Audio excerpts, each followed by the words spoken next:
क्या आपने कभी ऐसे केस के बारे में सुना है जिसमें हत्यारा सबूतों के अभाव में छूट रहा हो, लेकिन अचानक आत्मा खुद गवाही दे और पूरे मर्डर मिस्ट्री को सॉल्व कर दे?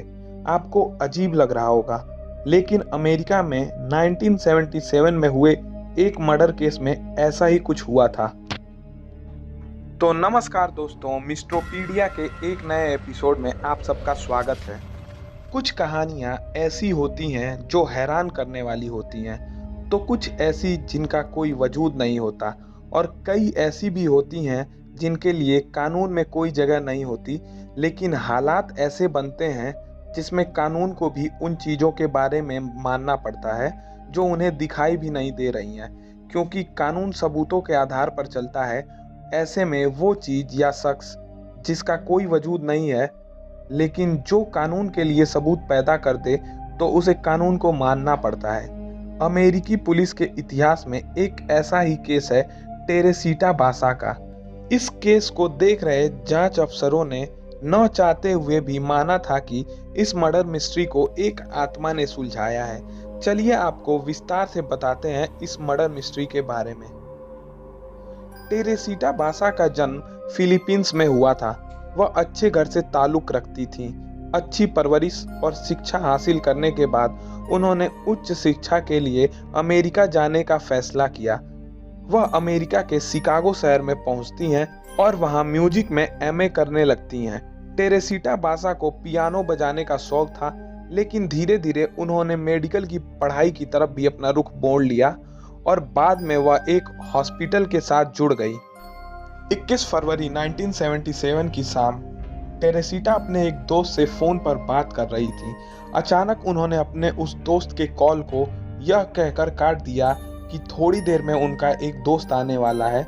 वह दोस्त यह नहीं जानता था कि टेरेसीटा से यह उसकी आखिरी बातचीत थी। फोन काटने के करीब 1 घंटे बाद टेरेसीटा के अपार्टमेंट में अचानक से धुआं निकलने लगता है। आसपास के लोग फायर ब्रिगेड को सूचना देते हैं। फायर ब्रिगेड की टीम मौके पर पहुंचकर आग बुझाने में लग जाती है। आग टेरेसीटा के फ्लैट में ही लगी थी। आग बुझाने के बाद फायर ब्रिगेड टीम की नज़र एक कारपेट पर पड़ती है जिसमें से धुआं निकल रहा था। इसके बाद जैसे ही उन्होंने कारपेट को खोला तो उसमें टेरेसीटा मिली और वह आधी जल चुकी थी। उनके शरीर पर एक भी कपड़ा नहीं था और उनके सीने में एक खंजर घुसा हुआ था।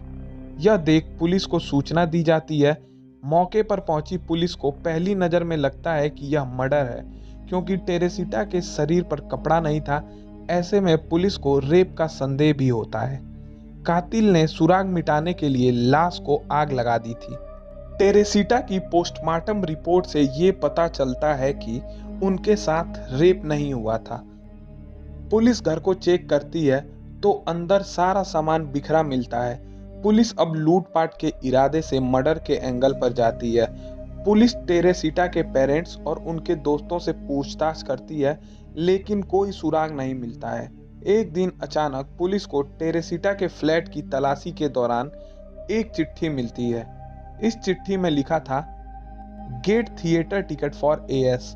इसके अलावा फ्लैट से पुलिस को कुछ नहीं मिलता है। काफ़ी पूछताछ के बाद भी पुलिस को एएस के इनिशियल्स का सच नहीं मालूम चल पाता है। छानबीन चलती रहती है और देखते देखते महीनों बीत जाते हैं और महीने से साल, लेकिन पुलिस के हाथ कुछ नहीं लगता है। यह केस डिटेक्टिव जोसेफ स्टैचुला को मिला था। एक दिन वह अपने दफ्तर में बैठे होते हैं। अचानक उनकी नज़र टेबल पर रखे एक नोट पर पड़ती है जिसमें लिखा था कि टेरेसीटा मामले में एक गवाह मिला है और वो कुछ बताना चाहता है। आप फौरन हमसे संपर्क करें। डिटेक्टिव फौरन उस पुलिस स्टेशन पहुंचते हैं और पूछते हैं कि इतने दिनों बाद कौन सा गवाह अचानक सामने आ गया। पुलिस ने बताया कि एक डॉक्टर उनके पास आए थे जिन्होंने बताया कि वो टेरेसीटा के कत्ल के बारे में जानकारी देना चाहते हैं। डिटेक्टिव डॉक्टर के पास पहुंचते हैं और पूछते हैं कि बताएं आप क्या बताना चाहते हैं। उसके बाद डॉक्टर ने बताया कि वो एक हॉस्पिटल में काम करते हैं।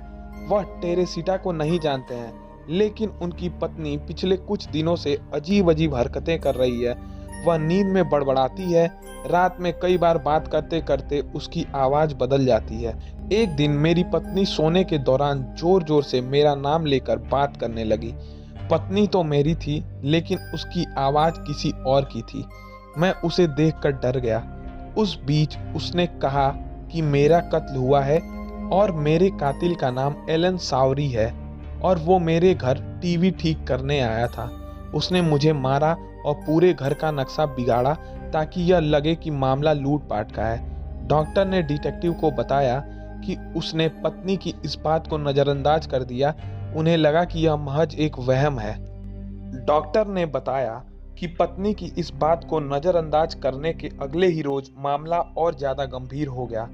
मेरी पत्नी फिर जोर जोर से बात करने लगी और इस बार वह अधिक गुस्से में थी और कह रही थी कि तुमने ठीक नहीं किया। मैंने तुमसे मदद मांगी और तुमने नहीं की। अगर तुमने मेरी मदद नहीं की तो तुम्हारी बीवी को इसका खामियाजा भुगतना पड़ेगा।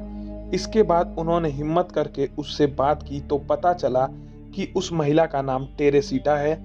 एलन सावरी नाम के टीवी मैकेनिक को उसने टीवी ठीक करने के लिए बुलाया था, लेकिन उसने उसकी हत्या कर दी और मेरी ज्वेलरी चुरा कर ले गया और अपनी गर्लफ्रेंड को दे दी। उस आवाज ने बताया कि आप मेरे परिवार के लोगों को उसके पास ले जाके वो ज्वेलरी दिखाओगे तो सच का पता चल जाएगा। इसके अलावा उस आवाज ने मुझे एलन सावरी और उसकी गर्लफ्रेंड के नाम और नंबर भी लिखा है। इसके बाद डॉक्टर ने लोकल पुलिस से संपर्क किया, जिसने डिटेक्टिव जोसेफ को यह केस दे दिया था। इस घटना के बाद से एक चीज तो साफ हो गई थी कि घटना के वक्त पुलिस को टेरेसीटा के घर से एएस लिखी जो चिट्ठी मिली थी उसका मतलब एलन सावरी ही था। अब डिटेक्टिव और पुलिस के सामने यह सवाल था कि क्या वाकई में उस दिन टेरेसीटा का टीवी खराब था। जांच के बाद पता चला कि सच में टेरेसीटा का टीवी खराब था और बाद में उसने टीवी ठीक कराया था। अब पुलिस जेवरात वाली बात को वेरीफाई करना चाहती थी। पुलिस को पता चला कि एलन सावरी उसी अस्पताल में काम करता था जिसमें टेरेसीटा काम करती थी। पुलिस ने एलन से पूछताछ की, क्या तुम्हारी कोई गर्लफ्रेंड है? तो उसने हाँ में जवाब दिया। इसके बाद पुलिस उसकी गर्लफ्रेंड के घर पहुंचती है और उससे पूछताछ करती है। पुलिस उससे पूछती है कि क्या एलन ने तुम्हें हाल ही में कोई ज्वेलरी गिफ्ट दी है? इस पर वह हाँ कहती है। पुलिस ने उस ज्वेलरी को टेरेसीटा के परिवार वालों से वेरीफाई कराया तो वह टेरेसीटा की ही निकली। इसके बाद पुलिस एलन सावरी को उठाकर ले जाती है, लेकिन पुलिस के लिए यह एक चैलेंज था कि कोर्ट में कैसे साबित किया जाएगा कि हत्या उसने ही की है। कोर्ट कैसे आत्मा की गवाही मानेगी। एलन सावरी की गिरफ्तारी के बाद उसके वकील ने उसे बचाने के लिए कोर्ट में यह दलील दी कि हाँ, इसने चोरी जरूर की है लेकिन टेरेसीटा का कत्ल नहीं किया। जब एलन ज्वेलरी लेकर निकला था तब टेरेसीटा जिंदा थी, इसलिए आप इस पर चोरी का इल्जाम लगा सकते हैं लेकिन कत्ल का नहीं। इसके बाद पुलिस फिर फंस गई क्योंकि अब ज्यादा दिन पुलिस एलन को हिरासत में नहीं रख सकती थी। मजबूरन पुलिस को उसे छोड़ना पड़ा। इसके कुछ दिन बाद ही उस डॉक्टर की पत्नी के ऊपर फिर टेरेसीटा की आत्मा आती है और काफी गुस्से में वह अपनी हत्या की आप बीती सुनाती है कि कैसे एलन सावरी ने उसे मारा, उसे उठाया, फिर कारपेट में लपेटा और आग लगाकर चला गया। इस पर डॉक्टर कहते हैं कि अब मैं क्या करूं? इतना कुछ करने के बाद भी वह छूट गया। यह सुनते ही टेरेसीटा की आत्मा और भी ज्यादा भड़क गई और उसने एक एक करके इस केस में जुड़े तमाम लोगों को परेशान करना शुरू कर दिया। टेरेसीटा की आत्मा ने जब दूसरे लोगों को भी तंग करना शुरू किया तो पुलिस परेशान हो गई कि अब वो क्या करे। पुलिस के दिमाग में यह तो चल ही रहा था कि आत्मा के हिसाब से अब तक की सारी बातें सच हुई हैं, तो हत्या वाली बात को कैसे छोड़ा जा सकता है। पुलिस ने एलन सावरी के ऊपर हत्या का मामला भी लगा दिया और आगे की कार्रवाई शुरू की।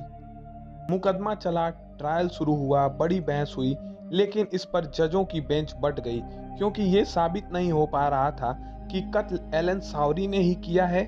ऐसे में वह फिर से छूट गया। कोर्ट ने उसे रिहा करने का आदेश दे दिया था।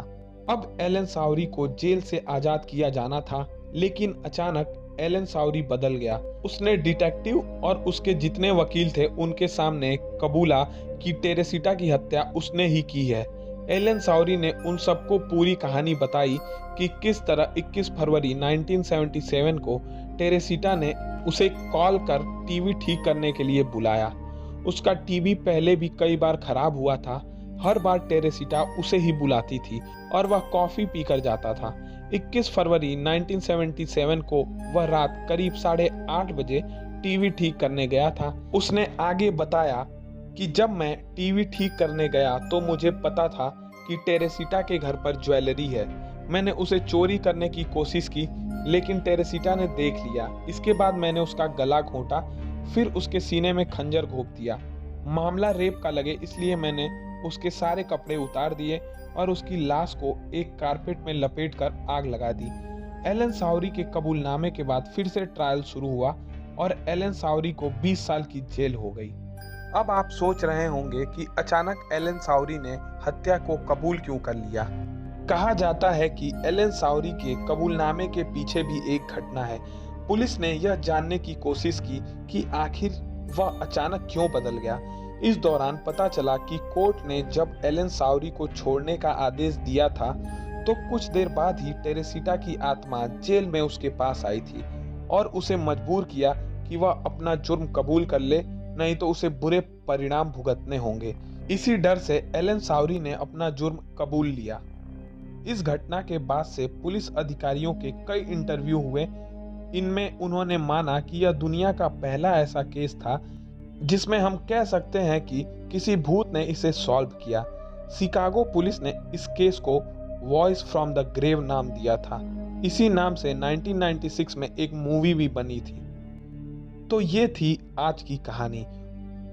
उम्मीद करता हूँ आपको ये कहानी बहुत अच्छी लगी होगी। अगर कहानी पसंद आए तो वीडियो को लाइक और चैनल को सब्सक्राइब कीजिएगा। हम ऐसी ही और कहानियाँ आपके साथ साझा करते रहेंगे। फिर मिलते हैं एक और नई कहानी के साथ। तब तक के लिए नमस्कार, धन्यवाद।